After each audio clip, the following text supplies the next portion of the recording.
Bom dia, boa tarde, boa noite, galera. Uou! Vamos ouvir agora o nosso podcast de Sociologia. Diversidade cultural no Brasil. Existe uma identidade brasileira? Entre os muitos pesquisadores das manifestações culturais brasileiras, a gente encontra aí o musicólogo e agitador cultural paulista Mário de Andrade e o historiador e professor potiguar, lá do Rio Grande do Norte, Luiz da Câmara Cascudo. Eles não conheciam os métodos formais de pesquisa da antropologia, da sociologia e da história, né? Mas eles desenvolveram pesquisas e registraram dados preciosos que apresentaram um imenso leque cultural do país, ou seja, a diversidade cultural existente no território brasileiro, justamente num período de afirmação da nossa identidade nacional. Será que existe mesmo uma identidade nacional da maneira que imaginamos? Durante a década de 1930, o Brasil estava no governo centralizador do Getúlio Vargas e havia um interesse em entender para exaltar a nação, né? O professor e mentor do sociólogo Florestan Fernandes era o francês Roger Bastide, e ele definiu com clareza que o Brasil seria uma terra de contrastes, né? Isso a gente percebe. Essa ideia do Bastide, que demonstra a percepção intelectual de um homem que veio da Europa sobre as diferenças regionais em níveis climático, topográfico e cultural, ela vai chamar a nossa atenção também para um país de desigualdades socioeconômicas intensas, como as que são encontradas no Brasil, né?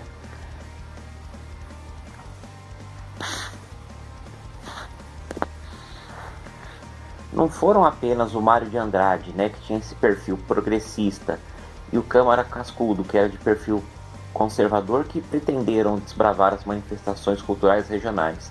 Outros intelectuais brasileiros, que nós já estudamos inclusive, né, tentaram decifrar o Brasil, como Gilberto Freire, o Sérgio Buarque de Holanda e o Caio Prado Júnior. E o próprio país, né, o próprio Brasil, né, o Estado brasileiro, com a chegada do Vargas no poder, se preocupava em capturar a diversidade, né, escolher cuidadosamente os elementos culturais que deveriam ser transformados em tradição e identidade nacional. O problema é que a própria Constituição que existia criminalizava festas, rituais, práticas e crenças populares que tivessem origem afro-brasileiro. A capoeira, por exemplo, era proibida, né, porque era uma manifestação afro-brasileira. Ou quem fosse de religiões de natureza espírita ou que tivesse magia envolvido, também era punido por baixo espiritismo. O samba é um exemplo da incorporação de uma expressão cultural em nome da idealização do Brasil, porque desse modo a propaganda do governo ela se utilizava de uma das várias práticas culturais do nosso país, né? Quando o governo usou o samba como, vamos dizer assim, garoto propaganda, porque ele modificava as características do samba buscando elaborar uma representação do Brasil que pudesse fazer sentido à população e servisse de ponte entre os governantes e os governados, né? E além disso, esses elementos da cultura brasileira tornavam-se agradáveis ao imaginário da comunidade internacional, né? O Brasil ficou associado às batucadas, né? O samba saiu do gueto, mas ao mesmo tempo as ideias de resistência cultural e contestação ao sistema que tinha no samba, né? O samba fazia muito protesto, acabaram reprimidas, né? Tomavam no seu lugar o discurso de exaltação do esforço diário do trabalhador, de não cultivar a ociosidade, de ser a favor do ideal do trabalhismo e dos valores morais, né? O bom malandro passou a ser o trabalhador ordeiro, dedicado e assalariado. Só que a gente encontra aí um dilema. A diversidade cultural precisa de proteção? Não foi de maneira livre, cotidianamente, sem adesão ao controle do poder público, que as manifestações étnico-culturais ocorreram e persistiram na religião, na culinária e na música?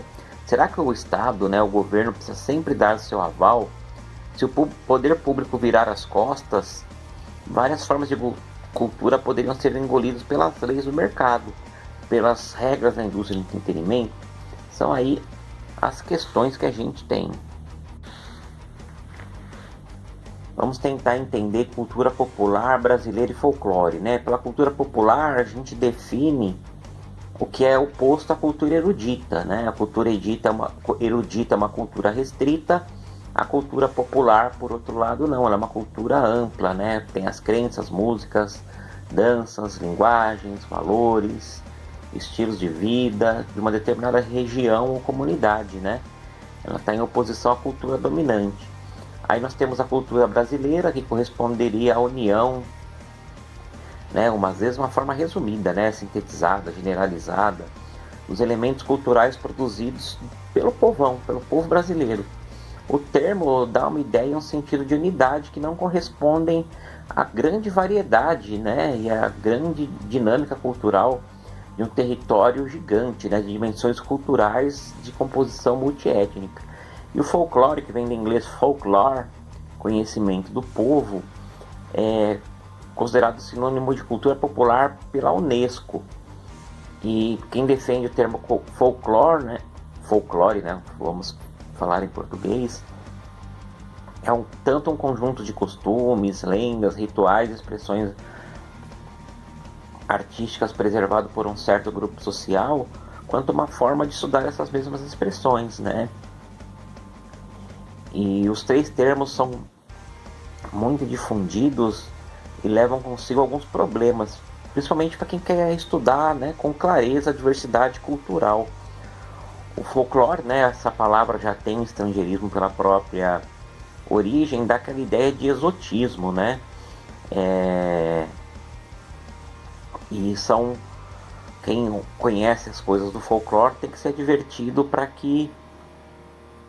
de que essas práticas não possuem, né, base científica, né, elas resultam no senso comum, né, não estão de acordo com a norma culta da linguagem, né, e são costumes ultrapassados e outras restrições. E o mesmo, de certa forma, também vale para a cultura popular, né, porque tem uma proximidade nas definições dos termos.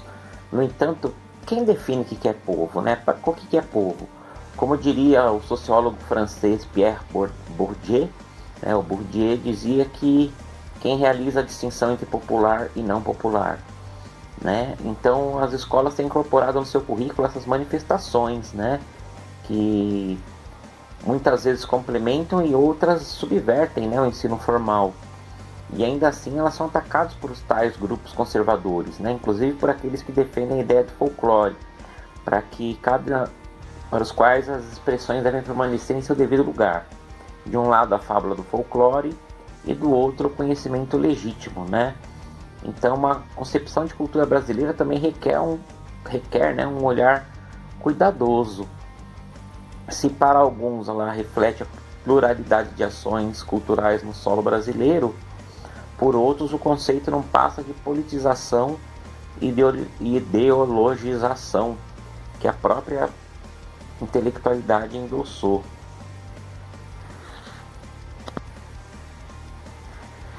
Tentando entender agora o que é etnicidade, é basicamente um conceito para compreender a identidade no país, né?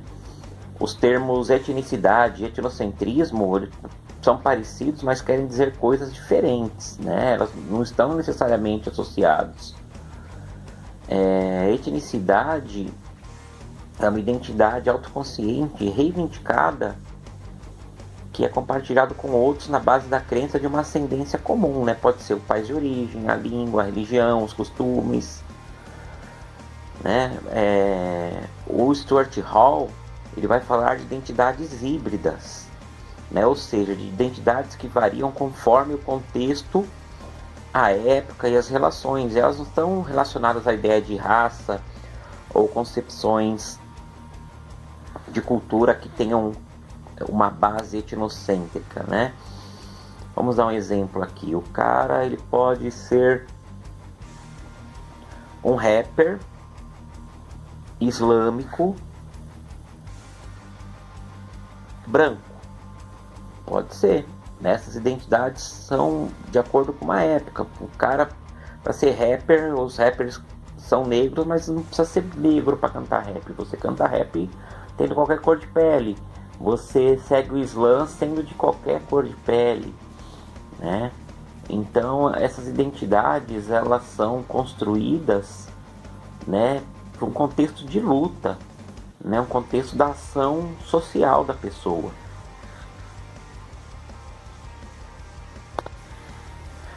Um exemplo que pode ajudar a compreender essa ideia: durante as Copas do Mundo, né, a gente pinta as ruas, né, comemoramos o gol da seleção, nos tornamos 200 milhões de técnicos, indiscutivelmente nos sentimos como pertencentes a uma comunidade nacional comum, né, comunidade brasileira, torcedores da seleção. E aí, por outro lado, em outras circunstâncias, nós sentimos maior pertencimento à cultura do local em que nascemos ou residimos, seja cidade, região ou estado, né? Nós gostamos de falar sobre a culinária, os festejos, as memórias afetivas locais.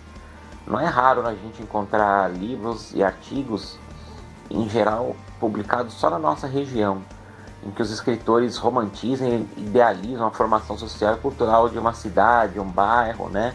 De uma comunidade. E é disso que se trata. A etnicidade, ela não é algo estável. A gente se sente brasileiro numa hora, se sente paulistano na outra, se sente da Zona Leste de outra, né? É um conjunto de tradições que não se conversam, mas sim relações e práticas que estabelecemos, adotamos e para os quais criamos valor e damos também significado. Beleza, galera? Espero que vocês tenham gostado desse podcast. Se ficou curtinho, respondam as 3 perguntinhas do formulário. Uou!